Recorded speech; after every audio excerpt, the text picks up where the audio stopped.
சற்று முன் கிடைக்கப்பெற்ற மிக மிக முக்கியமான செய்தி ஒன்று வெளியாகியிருக்கு.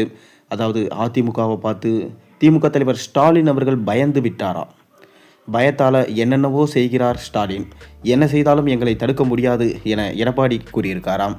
அதாவது அதிமுக தொண்டர்களை அச்சுறுத்தும் வகையில் ஆள் இல்லாத ஆம்புலன்ஸ் அனுப்புகிறாங்க. தொடர்ந்து அதிமுக கூட்டங்களில் ஆள் இல்லாத ஆம்புலன்ஸ் அனுப்பி இடையூறு செய்கிறாங்க.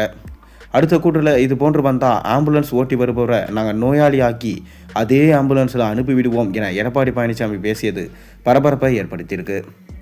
வேலூர் மாவட்டம் அணைக்கட்டில் அதிமுக பொதுச் செயலாளர் எடப்பாடி பழனிசாமி இன்று மக்களை சந்தித்து பேசினார். இதனையடுத்து அணைக்கட்டு பேருந்து நிலையம் அருகே குழுமியிருந்த மக்களிடம் எடப்பாடி பழனிசாமி பேசிக் கொண்டிருந்தார். அப்போது அவர், இந்த அணைக்கட்டு தொகுதி அதிமுகவின் கோட்டை. நான் தொடர்ந்து பல கூட்டங்களில் கவனித்து வரேன். கூட்டத்திற்கு நடுவில் வேண்டுமென்றே ஆள் இல்லாத ஆம்புலன்ஸ் அனுப்பி இடையூறு செய்யும் கேவலமான செயலை இந்த அரசாங்கம் செய்து வருது. எத்தனை ஆம்புலன்ஸ் விட்டாலும் எதுவும் செய்ய முடியாது. தில்லுத்திராணி இருந்தால் அரசியல் ரீதியாக எதிர்க்க வேண்டும். மக்கள் கூட்டத்துக்கு இடையில் இப்படி வந்தால், மக்களுக்கு ஏதாவது ஆபத்து வந்தால் என்ன செய்வது? ஆம்புலன்ஸில் நோயாளி யாருமே இல்லாமல் வெறுமனே போகிறது. இதை 30 கூட்டத்தில் பார்த்து விட்டேன். எதிர்க்கட்சியின் கூட்டம் நடக்கிறது என்றால் காவல்துறை பாதுகாப்பு கொடுக்க வேண்டும். இது குறித்து நாளை காவல்துறையிடம் புகார் கொடுப்பேன். மக்களுக்கு தீமை செய்யும் ஆட்சியால் தான் இருக்குது இந்த திமுக ஆட்சி. அதிமுகவின் ஆட்சியின் திட்டங்களை எல்லாம் நிறுத்தியது தான் திமுக சாதனை. ஸ்டாலின் அவர்களே, நீங்கள் என்னென்ன திட்டங்களை நிறுத்தினீர்களோ அந்த திட்டங்கள் எல்லாமே அடுத்த அதிமுக ஆட்சியில் தொடரும். அணைக்கட்டு மக்கள், விவசாயிகள், விவசாய தொழிலாளர்கள் விலைவாசி உயர்வால் கடுமையாக பாதிக்கப்பட்டிருக்காங்க. அரிசி, பருப்பு, எண்ணெய் உள்ளிட்ட அனைத்து மளிகை பொருட்களின் விலையும் கடுமையாக உயர்ந்திருக்கு. மேலும் பார்த்தீங்கன்னா, இந்த ஆட்சி பொம்மை முதல்வராக ஸ்டாலின் ஆட்சி செஞ்சுட்டு வராரு.